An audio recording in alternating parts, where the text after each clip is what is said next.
Good afternoon. Shalom to all. Shalom. It's my honor again to be here with all of you by the invitation of Jamie, who found me, I don't recall where, and we became friends ever since.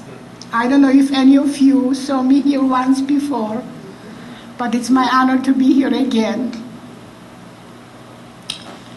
And because of the heroism of the Bielski brothers, who created a coherent community against horrific odds, I'm here today to share my story with you. I am one of the 1,200 that he saved in the woods together with my family. My brother was also here on the video.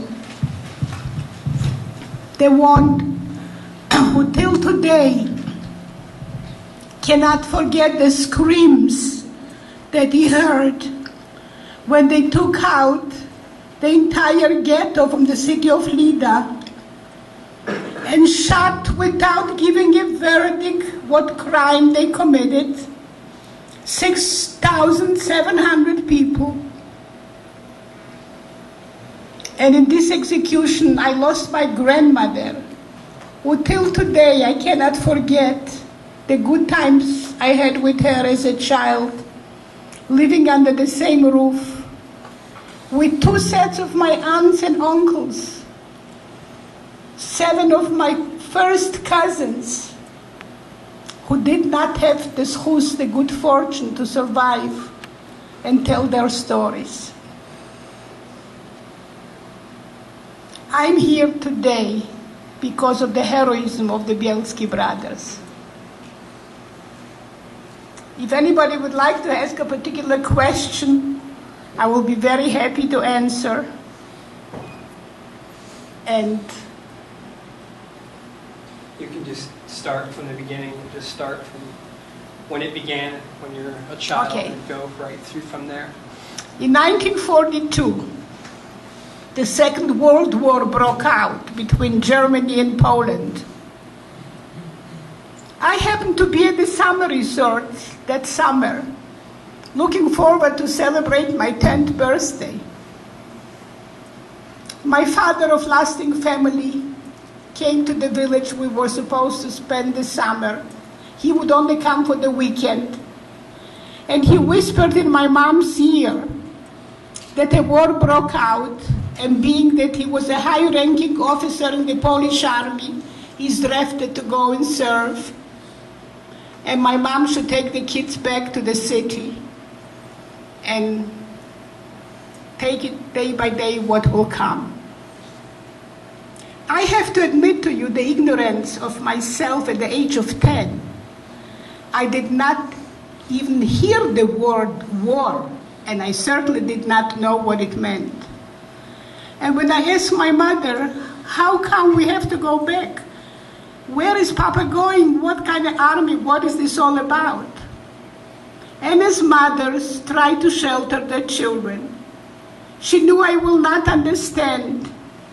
And the only thing she told me, don't worry, my dear. Everything is going to be fine. But fine it wasn't.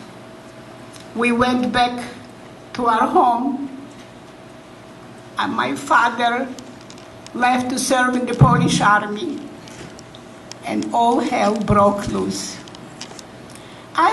Until the age of 10, I was never exposed to violence. I didn't even know what a gun looked like.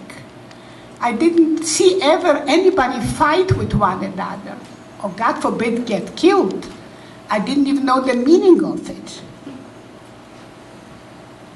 And our territory, the city of Lida, eastern Poland, was occupied by the Russians. See, they also wanted to gain part of the war. And Poland was a democratic country like the United States. But in Russia, under communism in those days, everything was different. The next day, all stores were confiscated. We couldn't even go to buy a bread, milk, or anything what you need for the children. Everything was rationed. You had to stay in line for everything. We were not used to it. We couldn't understand what's going on. They would take families out from their home and send them to Siberia and bring Russian people into your home without asking for permission, without telling anybody why they're doing it. Chaos broke loose. Nobody knew when you'll be taken out from your home or what's going to happen. Poland was defeated in 2 weeks. 2 weeks we hear the war is over. But the war is over. Where are back the normal circumstances? For 2 years we lived under the Russians in fear.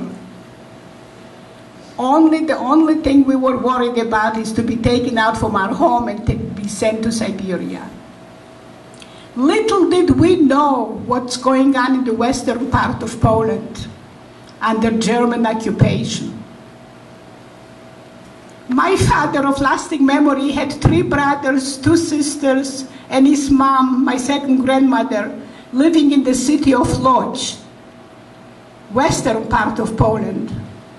My father thought maybe we can get in touch with them and escape living under the Russians and go back to the western part. But we did not know that they are under German occupation. We couldn't even get in touch with them. We did not know what's happening. Little did we know what the Germans were up to in the western part of Poland, trying right away to annihilate the entire Jewish race. The war was still going on. Germany did not give up. They wanted to conquer entire Europe. We were giving signals daily that planes might circle over the city and a bomb might be thrown and fire will start and chaos will begin and we should try to go into shelter. But what shelter? We lived in primitive homes. Where is the shelter? How can you escape a bombing? There was one house on my block where I lived that was a brick house. And the owner of the house was very generous, and he was telling neighbors, in case a siren goes off and you will be asked to go into shelter, feel free to come into my house. Maybe my house will protect you. Because our homes were so primitive. And we lived in fear. You ask questions, there are no answers. Food was scarce. Schools were stopped. No life was going on. Until one day, the siren goes off, and we are supposed to get out of our homes. And being that this neighbor of ours was so generous to offer us his house, his basement, wherever, I lived under one roof, like I said before, with 2 sets of aunts and uncles and my grandmother, 7 children, 7 cousins. We went out from our home to go into our neighbor's house, to cross the street. Little did we know that the bomb fell on our block, on my block where I live. And being that these homes were so primitive, we didn't even have time to cross the street to go into our neighbor's home.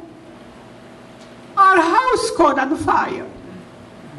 And we remained in the street, watching the house go down in flames, and not knowing where to take the next step to.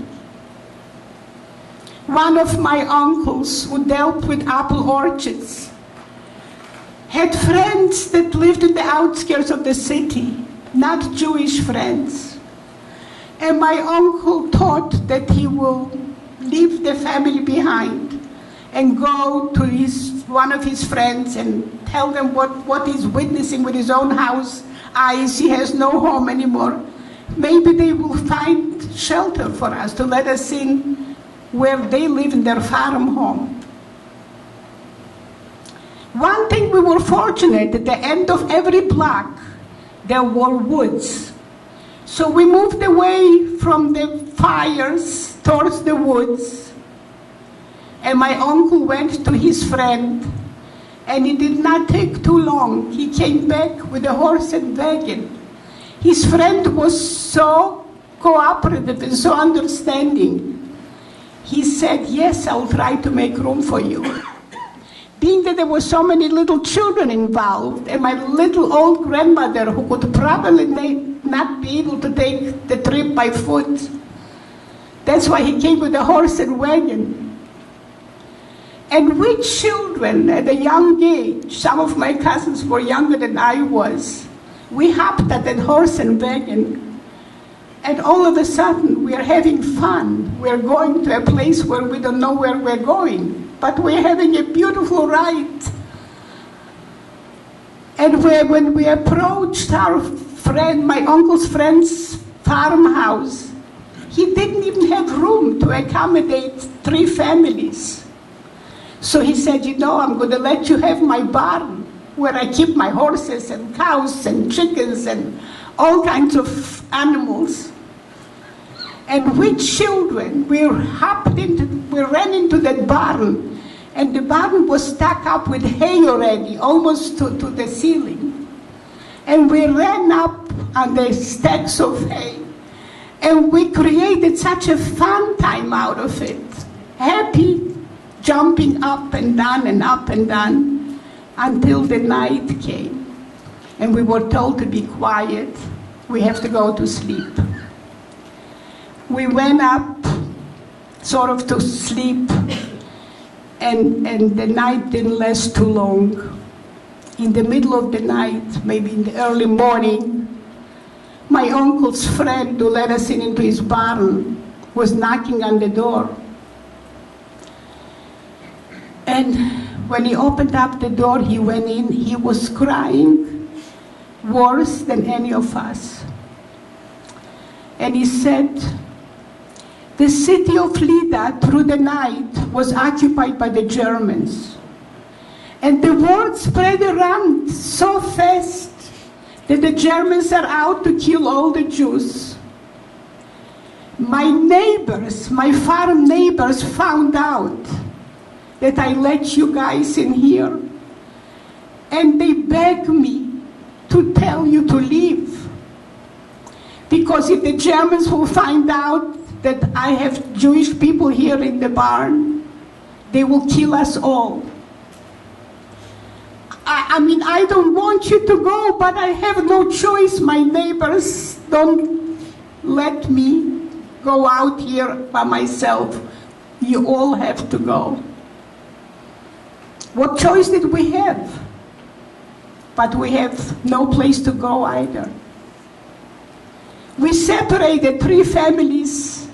We all separated our own ways, and we went back towards the city. And we did not know where to turn to, where to find shelter. As we approached the city, my father, of lasting memory, worked. The city of Lida had a brewery. And believe it or not, the brewery was not burned. Everything was on fire. The brewery was standing sheltered, like it was protected by God. And it was a mystery right there and then. How come everything is burned but the brewery? Why? Because as they were throwing the bombs, they tried very careful to protect the brewery not to be burned. They knew that they will need the production of the beer immediately as soon as the city will be occupied by the Germans. Well, my father walked in there, and it was amazing. There was already a German director on the premises. The owners happened to be 2 Jewish brothers. They were not there. A German director was there, and my father introduced himself, and he said that he worked here for 17 years prior to this tragedy. His home is burned. He has no place for his family. Maybe he can find shelter here on the brewery premises. The brewery premises had several little homes, that they used to have for friends, for relatives. And the German director knew about it, and he said, by all means, I will let you stay here with your family. As a matter of fact, if you know anybody else who ever worked here, feel free somehow to spread the word, because we need the production of the beer immediately. And this is how it started. We lived in the brewery, and every day after, rules and regulations came out for the Jewish people because the city of Lida went down in flames. They found 3 blocks in the outskirts of the city that they designated for the Jewish people, and they called it a ghetto. We had to wear a Jewish star to be identified, that we are Jewish. We cannot walk on the streets. There were no streets left anywhere. Everything went down in flames. We cannot go out of the ghetto without supervision of the Germans. And life became scary. Nobody knew what the next day will bring. They would take out the young people to clean up the mess that the fires did.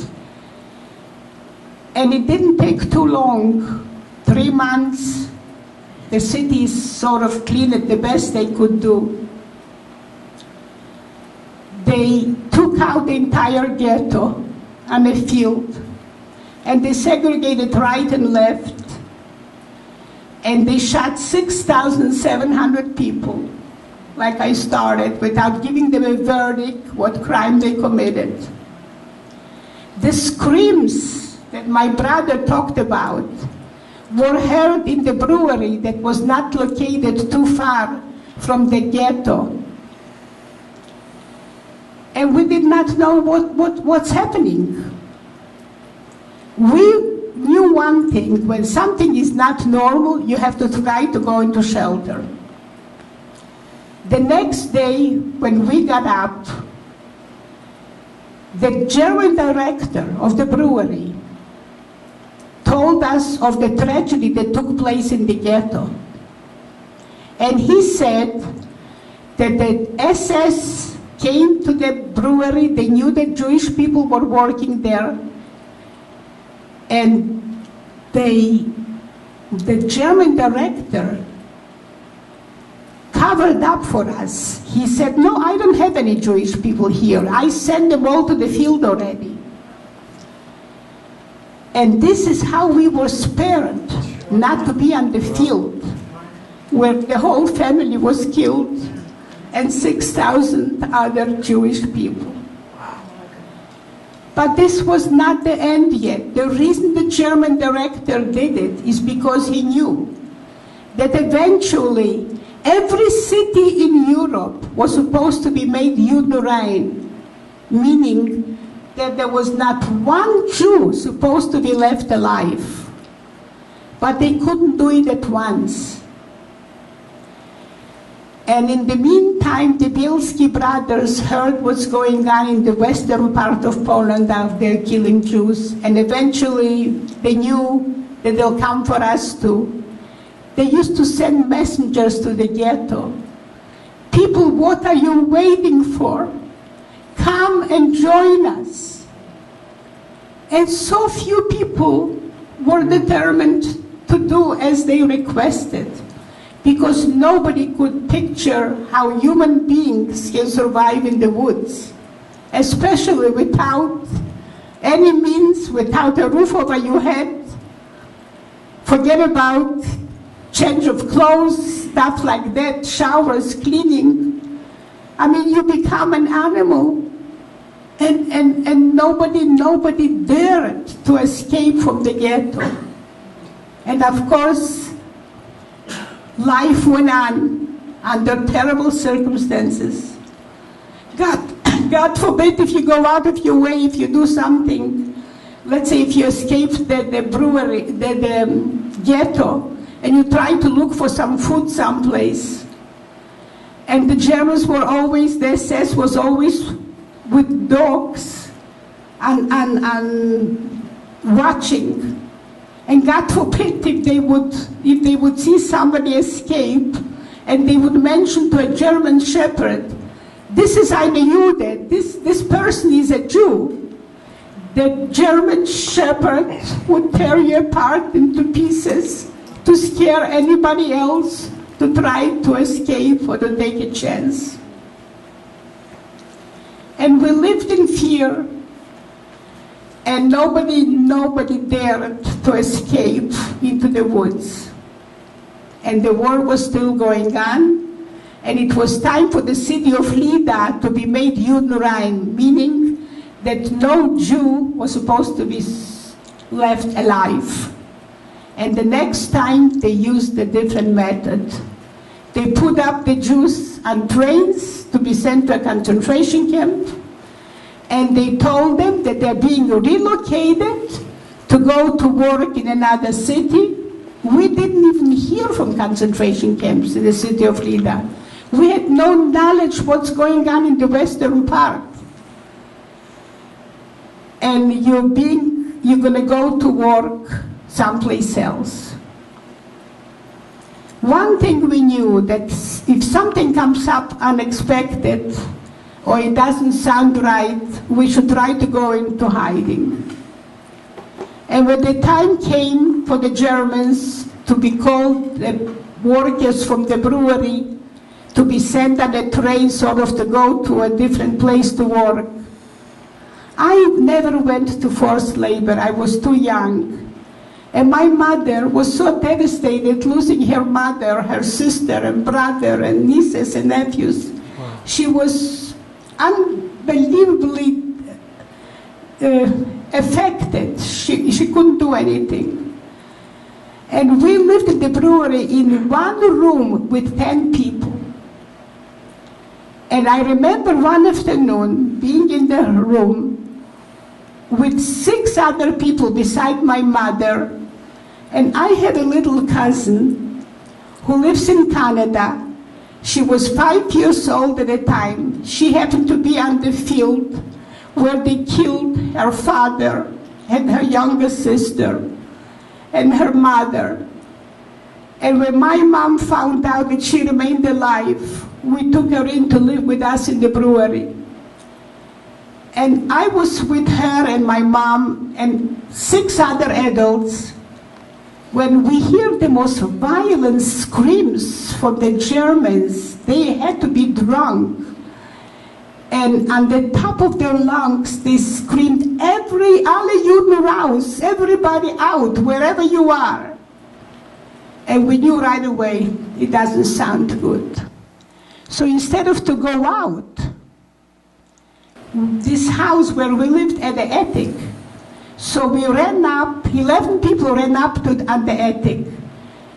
And one of the men had very good foresight, and he pulled up the ladder that led us to the attic, thinking in case the Germans will see nobody walks out from the house, they'll come in. And sure enough, that's what happened. They came into the house, and they're running from room to room. There were 3 rooms, and nobody was there. And they started to shoot. And I want you to know that bullets were flying through the ceiling. Wow. And we were afraid to breathe. But what saved us is the fact that the ladder was pulled up and they didn't think that anybody is hiding. And when they saw nobody comes out, they left. And we laid there till the night came. And when the night approached, we knew we cannot be there indefinite. They found a way by attaching a very heavy rope that happened to be on the attic to a window that led to the outskirts of the brewery. And one by one, with the help of the rope, we went down to the ground, that we were already not on the brewery premises, and each and every one took off towards the woods with the hope that maybe now we will find the Bielski brothers. And I want you to know that the three of us, my mother, my little cousin was left alone. All the adults went ahead of us. They ran away because they did not want to have the responsibility of the two children that always, presented a problem. Kids cry and in no time at all, we remained alone, the three of us. And we go, and we go, and we go, and we circle the woods, and we don't know where we go, and we don't see anybody. And from day becomes night, and from night, day again. We stop every night under a tree to lay down a little bit, cover yourself with a branch. And days go by, and weeks went by, and we cannot find the Bielski brothers, and we cannot find anybody that came to our shelter to help us to sleep over a night in a farmhouse someplace. Nobody opens the door to you. And all of a sudden, I see a miracle. I said to my mother, never stopped crying, never stopped, she never stopped crying. Her eyes were so swollen, she didn't see an inch in front of her. I was the leader at the age of 12. And all of a sudden, I see an army, lots of soldiers dressed in white uniforms, go towards us. And this didn't sound right. And I said to my mother, Ma, we are falling into the hands of an army. I don't know who they are, what it is. But she took my word for it. And she grabbed my hand and my cousin's hand, and we turned around our direction. Instead of to go east, we went west. And we started to run. And I didn't know, to be honest with you, I didn't know that we had the strength already to run so fast. And all of a sudden, a man appeared out of nowhere in the woods. And he recognized my mom. And he could not believe that we escaped from the brewery and that we were not put on a train. They knew already that this train was going to a concentration camp by the name of Majdanek. And he said to my mom, stop crying, Mrs. Tolovitsky. I am a partisan, and I will take you into my group, and you're not going to be alone. And he led us into the first group of the Bielski brothers. The Bielski brothers were not there yet. They accumulated little groups wherever they would find somebody who escaped. And eventually, we all united in the big Naliboki forest where he served the 1,200 Jews. But in the meantime, we had to change location every day, not to be caught by the Germans, because they were looking, they knew that people escaped, and they were looking to find them. And again, every night, you go under a tree. My mom always used to have myself and my little cousin sleep on her lap. And in the morning you get up, and the adults share with you whatever you have, whatever they have. Sometimes they would find potatoes to be burned, make a little fire.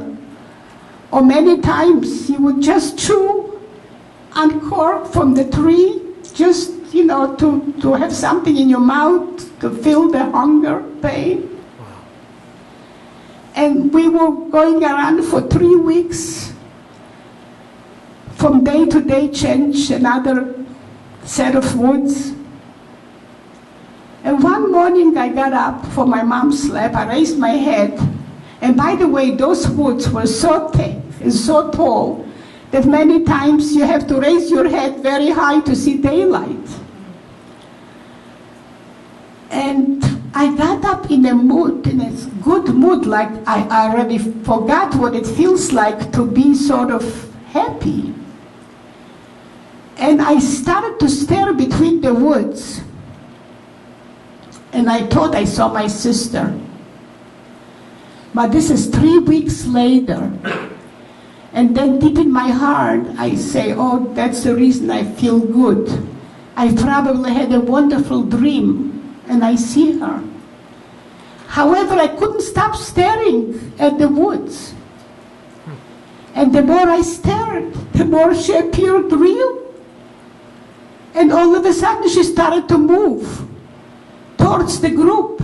She also stumbled on a group that she didn't know from a distance who it is.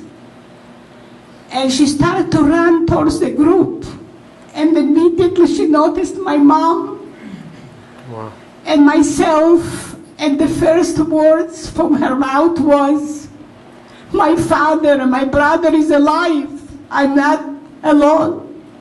Wow. Like coming from the dead. My mother said already the prayer for the dead after them. And she sat down in front of that fire, telling the story, what happened, that when they were put on the trains, my brother was only 15 years old, but rather puny looking for his age, and he was determined. He said, as soon as this train will take off, I will find a way to jump, to open the door. But the doors were locked. These were cattle trains, by the way. The doors were locked from the outsides. The Germans made sure nobody should have access to the door to open. However, these were cattle trains, and every wagon had a little window that only a small child, like my brother was at the time, could take the chance to go through that window and try to open the door that was locked from the outside. And he succeeded. First of all, he asked permission, my father, if he would let him do that. And my father said, if you feel that you can do it.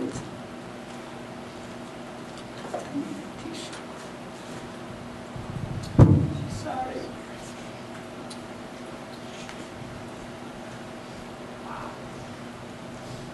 He opened the door. 50 people could have jumped to life, and they froze.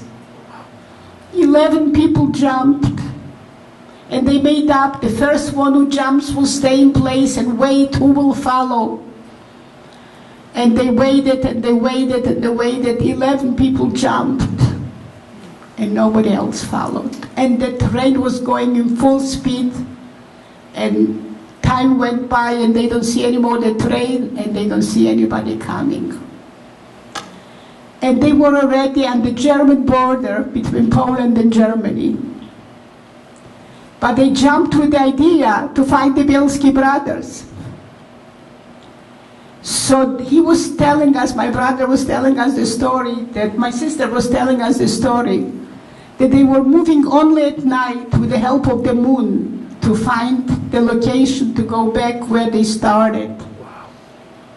And it took them 3 weeks to go back to the neighborhood of the city of Lida, where the partisans started their movement. And it took a while until we reunited with my father and brother, because she was like the liaison. She was going on her own to find a connection, to find where the Bielski brothers are. But eventually we reunited, and we entered the permanent base that was located near the Naliboki forest. That was called the Naliboki forest, but the location was near Minsk. And we lived there for 2 years. Little by little, 1,200 people found the Bielski brothers, and we had to build our own shelter by cutting down trees in the shape of a tent to have a roof over your head, platform beds from trees. Everything was done what we could find in the woods to build a village. And we did not complain, and we tried to make the best out of every day. And 2 years later, out of nowhere, the Russian army, the war was over, and the Russian army retreated from the front, and they stumbled over our base. And they knew that we were partisans, because we were not the only ones. We were surrounded by many Russian partisans who would not permit women and children to be on their base, because they were strictly an army fighting the enemy. And they told us that the war is over, we can go back where we came from. And this is how the camp was dismantled. Go back from where you came from.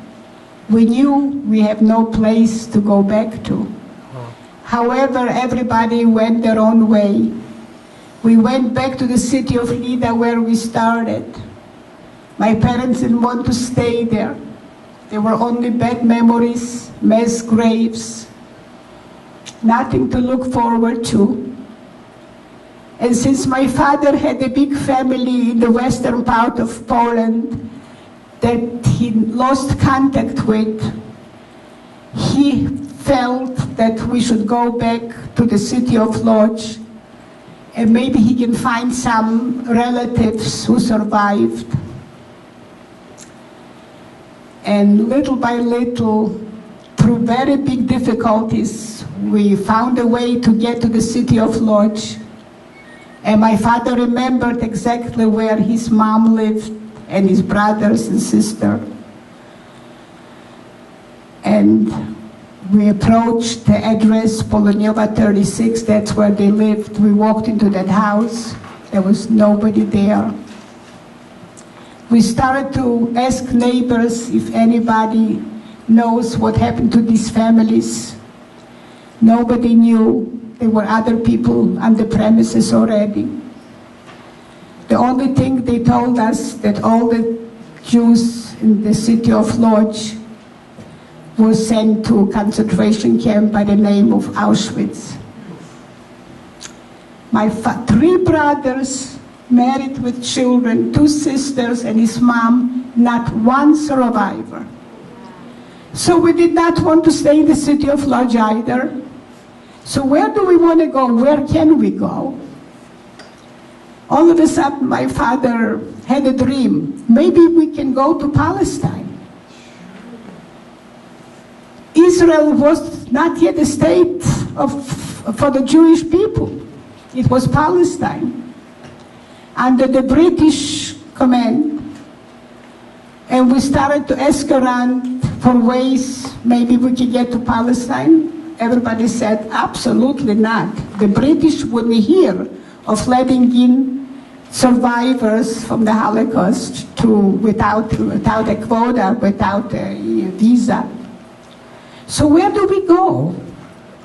All of a sudden, we hear that they're setting up displaced persons camps for Jewish people who survived, who were not killed by the Germans yet, in Austria.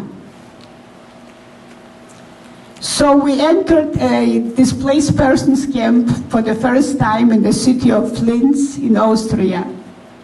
Then we were switched to Czechoslovakia, to another DP camp. And then we were sent to Hungary. Anyway, I was in 4 displaced persons camps before we came to the United States. And how did we come to the United States? Through the years, we were liberated in 1945. Through the years, my mother's mother, my grandmother had 2 sisters who came to the United States after the First World War in 1917. And when they heard what happened in Europe, they knew that they left 2 sisters and 2 brothers and their parents. They left a big family behind. And they started to look for survivors through there was an organization by the name of UNRWA that took care of people from displaced places.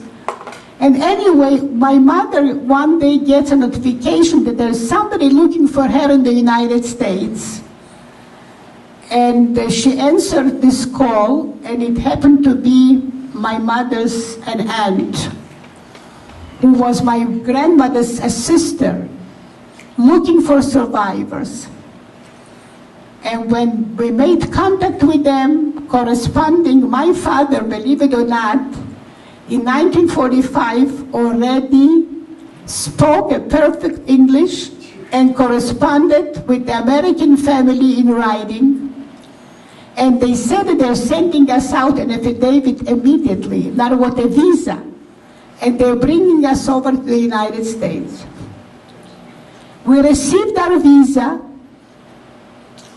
but Roosevelt was president at the time. He did not have a preference quota for survivors to come as soon as they receive a visa. We had to wait for our quota. So it took 4 years. From 1945, we arrived to the United States in 1949 in November. And from then on, I guess there's no time to start a new story that will take longer than until now. So I'm very grateful to share with you my experiences until then, and very, very happy to live in the United States, who count our blessings every single day that we are here to tell our stories. Thank you for having me.